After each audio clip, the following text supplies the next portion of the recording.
Tom Jones, the Welsh superstar with a voice that could melt hearts and raise roofs, went from being a small-time singer to becoming a worldwide star. But behind his happy-looking life were broken vows, short-lived relationships, and deep loss. He sold more than 100 million songs, and women all over the world loved him. He had a lot of affairs, including one with a former Miss World and one with a woman who gave birth to a son he never recognized. He began to wonder if his fame and money were worthless after a terrible loss. His voice is very strong. Could it hide a lifetime of regrets? Wait until the end to find out Tom Jones's story that hasn't been told before. Tom Jones was born in the middle of Wales coal country. His mother was Frida Jones and his father was a coal worker. He was born Thomas John Woodward on June 7, 1940, at 57 Kingsland Terrace in Treforost. His family background was mostly English, with some Welsh in him from his mom's side. From a very young age, singing was his safe place. It could be heard at family events, weddings, and even in the hallways of his schools, Woodrow Infant School, Woodrow Junior School, and later Pawnee Pride Central Secondary Modern School. His voice was hopeful, but it couldn't protect him from hard times. He got tuberculosis when he was 12 years old in 1952 and had to stay in bed for 2 long years. Even though he was scared and alone at the time, his desire found a way. He could feel every note of the music coming from the radio. Drawing became his friend and kept him busy during his time in jail. As his health got better, he became more determined. He chose the stage name Tom Jones because the sounds that had kept him going were important to him. Still, his way wasn't clear. He was very excited about going with his father into the mines. He did low-level jobs to pay for his dream while he pursued it. There is grit in building work and boredom in a glove factory. It was very different from the scenes he had imagined. Knights had a different opinion, though. It was easy for him to be heard in working men's clubs when he was in the band Tommy Scott and the Senators. It was impossible to avoid that rough, powerful baritone voice. Even though he didn't fully understand it yet, it was a force in the making. Then, in 1963, fate came into play. Manager Gordon Mills saw his ability and the potential that lay beneath the rough exterior. A new era was about to begin, one with bright lights, loud crowds, and the love of a huge number of fans. Mills saw the promise that was hidden beneath the rough surface. He changed the name of his young assistant to Tom Jones, which had a bit of a Hollywood feel to it and was a perfect fit for the powerful voice he was about to show off. Getting a record deal with Decca Records in 1964 seemed like the big break, but his first song, Chills and Fever, didn't do well when it came out in late 1964. It was only the radical pirate radio stations off the coast of America that played his next song. It's not unusual in early 1965. All of a sudden, that deep baritone voice was everywhere. It's Not Unusual became a huge hit in the UK and quickly rose to the top of the charts. The song even made it into the US top 10. It was the first sign that Tom Jones had joined the British invasion in a big way. The movie business quickly called. Jones began singing the themes for hit films, starting with Thunderball 1965, a big James Bond movie. He even sang on the strange Burt Bacharach song What's New Pussycat, which came out in 1965. On top of a great year, 1966 saw the winner of the Grammy Award for Best New Artist. Even Elvis Presley, who was the real king, paid attention. When they met for the first time in 1965 on the set of Paramount Studios, they became friends that would last for years. But as the decade went on, the original excitement started to fade. As always, Gordon Mills saw the need to change and acted on it. He skillfully changed how people saw Tom Jones. He went from being a rough rhythm and blues singer to a smooth crooner.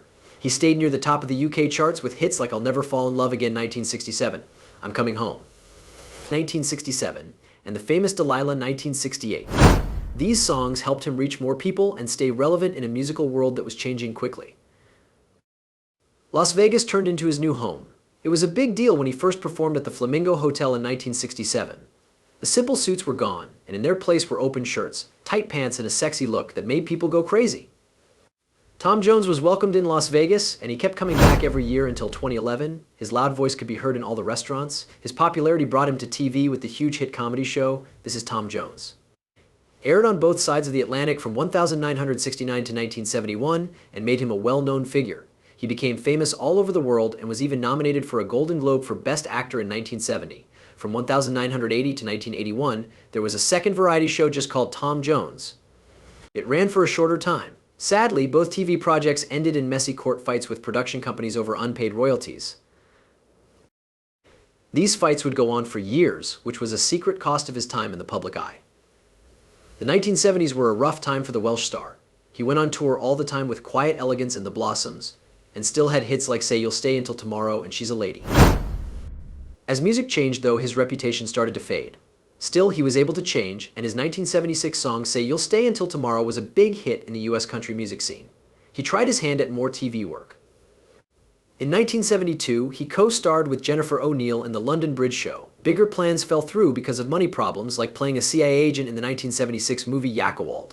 In 1979, he made his full starring debut in Pleasure Cove, a failed attempt to start a TV show. He never hid from the camera, whether he was a guest on Fantasy Island or singing with stars like Raquel Welch. In the early 1980s, Tom Jones started a new musical journey and found success in country music. But this change didn't lead to success on the UK charts. Then, it all changed when his longtime boss and teacher, Gordon Mills, died in 1986. Mark, his son, took over his job. A sudden comeback was just around the corner. With A Boy From Nowhere, he got back on the UK charts in 1987. The next year, his bold version of Prince's Kiss, which he did with Art of Noise, went viral in both the UK and the US. Along with the song, an MTV video gained Tom Jones a new, younger fan base and even won him an MTV Video Music Award for Breakthrough Video. Tom Jones's fame let him go on a lot of exciting adventures. He got a star on the Hollywood Walk of Fame, which is a big deal, and worked with big names in music like Van Morrison, which made his place in the business even stronger. He joined pop culture and was on big hits like the Glastonbury Festival. He also didn't mind showing his silly side with spots on The Fresh Prince of Bel-Air 1993 and The Simpsons 1992. He was able to adapt, and in 1993 he signed with Interscope Records, and getting a big hit with If I Only Knew. The next year, when he hosted the MTV Europe Music Awards, his charm was shown off in other ways as well. Then there was his memorable role in The Full Monty 1997, in which he sang You Can Leave Your Hat On in a Seductive Way. His record Reload, released in 1999, was a big hit. It had beautiful duets with stars like the Cardigans and Robbie Williams. The hit song Sex Bomb made him look like he still had that signature swagger, and it went straight to #1 in the UK. The 2000s were full of fun things for Tom Jones. He got the new century off to a great start by singing at President Bill Clinton's star-studded New Year's Eve party in Washington, D.C. His powerful voice even made its way into sports when he was chosen to sing a catchy song for Australia's National Rugby League. Tom got a lot of praise from the music business, including the prestigious Brit Awards for Best British Male and Outstanding Contribution to Music. Never one to rest on his laurels, he tried something new with his music on the record Mr. Jones, working with the creative producer Wyclef Jean. This move showed that he was ready to change, even after being famous for decades. He didn't think twice when VH1 Divas called him in 2004 to share the stage with famous female singers like Gladys Knight and Patti LaBelle. Even though Tom was famous all over the world, he never forgot where he came from in Wales. He played his first gig in Pontypridd, his hometown, in over 40 years, when he went back there in 2005 for a triumphant show in front of thousands of people. It looks like Wales was happy to have him. And that same year, the BBC called him Wales' richest entertainer. Working with other legends, like the Australian pop star John Farnham, kept the ideas coming. In 2006, Queen Elizabeth II gave him the highest honor by making him a knight. He was now known as Sir Tom Jones, but that didn't slow him down at all. At the huge performance for Diana in 2007, he rocked out with Joss Stone and Joe Perry of Aerosmith. A lifelong fan of fighting, his powerful anthems were played during a number of famous boxing fights, making him even more of an iconic voice for exciting events. Later records like 24 Hours marked the start of new chapters. He was able to do this because he was on a tour schedule that would make artists half his age look lazy. It was clear that Tom Jones's fire was not going out with each prize in every electrifying performance. The start of the new decade brought a huge change in Tom Jones's music. His record Praise and Blame, released in 2010, mixed blues and gospel music, showing off his strong voice. Old songs by greats like Bob Dylan and John Lee Hooker were brought back to life. At first, though, the business wasn't on board, even with guest stars like Booker T. Leaked emails showed that David Sharp, an executive at the label, didn't like the idea and called it a sick joke. Tom Jones was angry, and the betrayal made him even more determined. People who didn't believe him were wrong when he sang Burning Hell on Friday Night with Jonathan Ross. And the album went straight to #2 on the UK charts. He had sold more than 100 million songs by this point, which shows how popular he still is. His presence could not be denied. He made his mark on the famous Late Show with David Letterman in 2010. He worked with other people a lot. He even sang on Hugh Laurie's first blues record and was in Laurie's music-themed TV show Perspectives. He even sang on American Idol in 2011 and shared the stage with the next wave of stars. Jack White, who used to be the lead singer of the band White Stripes, worked with Jones on the hard-hitting song Evil in 2012. This special 3-color vinyl release was a nod to Spiller's records. the oldest record store in the world and a place that Tom Jones went to as a child in Cardiff. When he became a teacher on The Voice UK in 2010, the 2010s brought him back into the public eye. Jones helped Leon Mitchell win the first season, but his journey on the show was very bumpy. Even though he did well, his contract wasn't extended in 2015. A choice that BBC executives made without giving him 24 hours notice. He was shocked and angry when he heard that he had been fired out of the blue. He told everyone in public how disappointed he was, especially about how BBC executives didn't treat him with simple respect after 4 years of hard work on the show. Instead of talking about it or making a choice together, Tom was just told that he would no longer be in the program. It looks like the way the situation was handled without any human touch is what's making him so angry. He knows that changes can happen in a show, but he would expect some level of respect and discussion, which he didn't feel was there in this case. In his posts on social media, he praised the talented actors and the hard-working production team. It's clear that his commitment to the show went beyond just keeping his job. He ended by saying what seemed like a sad goodbye and wished The Voice UK luck. Even though he stopped being involved quickly, fans probably felt let down when he left. With his many years of experience and real musical ability, Tom brought a unique point of view to the judging panel and could act as a mentor in a way that some of the other judges could not. Still, he kept making things. On the record Spirit in the Room, big names like Paul McCartney and Leonard Cohen's songs were covered by other artists. Besides writing, he made some films. In the one-off drama King of the Teds, he sang Delilah. In front of Buckingham Palace at the Queen's Diamond Jubilee event that same year, showing how famous he still is. He had performed at V Festival and BBC Radio 2's Live in Hyde Park, so they were used to hearing his big voice.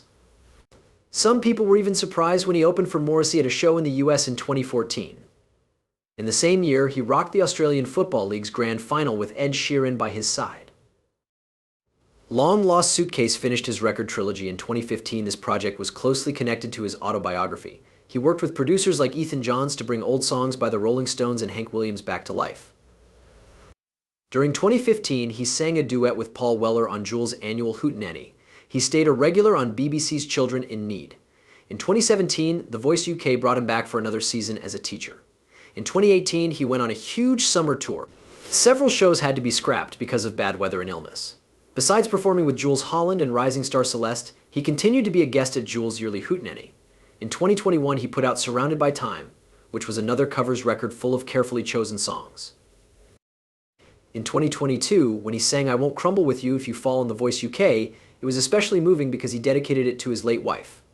During a hard time, her words during her fight with cancer gave him hope. The song quickly rose to the top of the iTunes charts and became a sad song about love and death. Tom Jones, the famous girls' man, had a strange secret weapon. Linda, his childhood friend, will always love him. In the heart of the Welsh valleys, where they met when they were young, their story began. They grew up just 200 yards apart and met when they were 12 years old. And by 14, hearts were beating fast.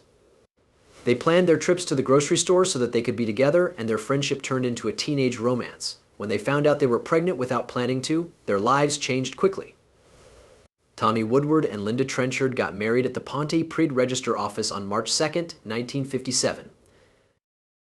They were both only 16 years old at the time. Soon after, their son Mark was born, making their young family even stronger. That was Linda, who worked as a helper in a drapery shop, who saw that her husband could be a star. As the lead singer of the band Tommy Scott and the Senators, Linda, who was always there for him, told him to follow his goals. Because of a hit movie, she couldn't lose faith in him. Even though Linda loved him no matter what back home, the allure of fame was too much for Tom.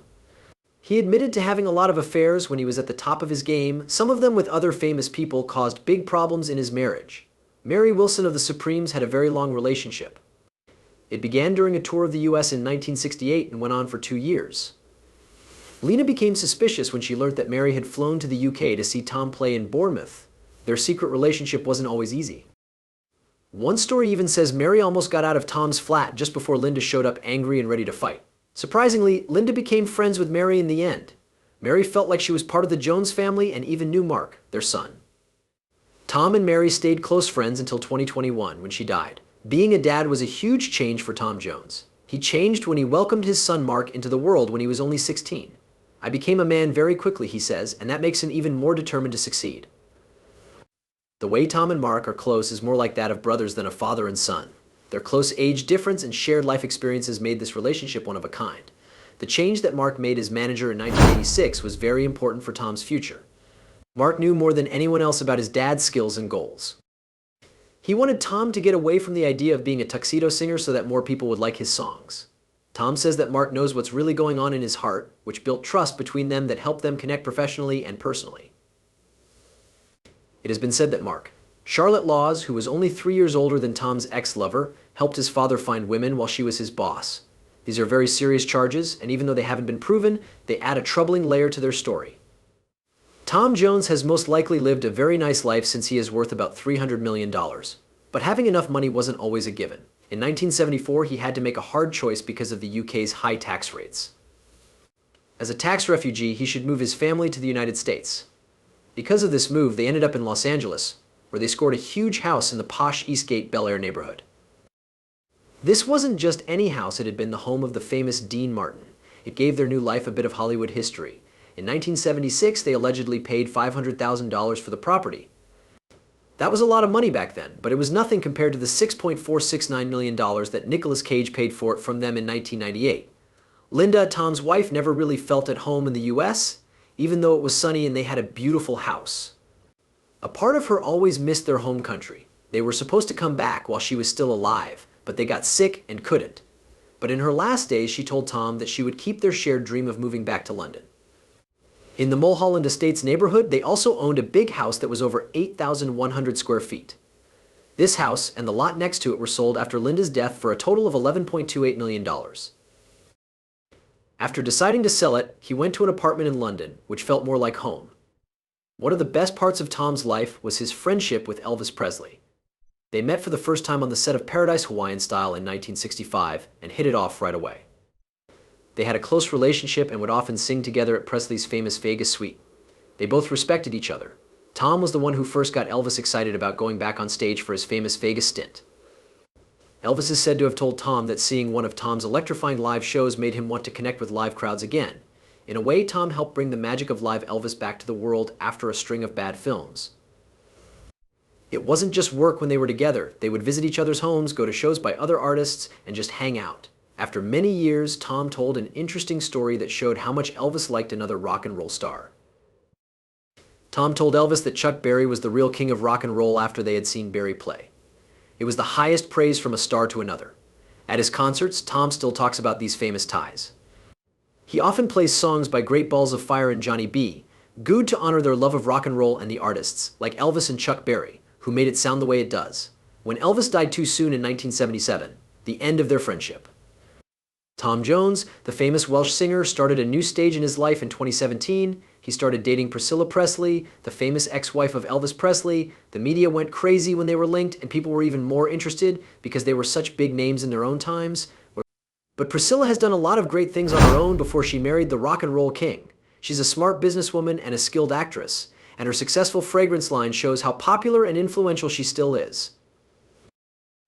They got to know each other through their shared love of music and the entertainment business. While they are not the same age, Tom is 84 and Priscilla is 78.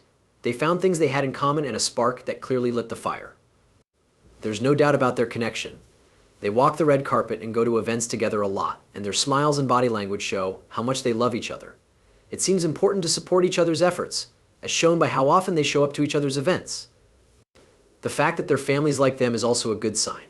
Mark Woodward, Tom's son, has said that he is happy for his dad because he sees how meeting Priscilla makes his life better and brings him joy.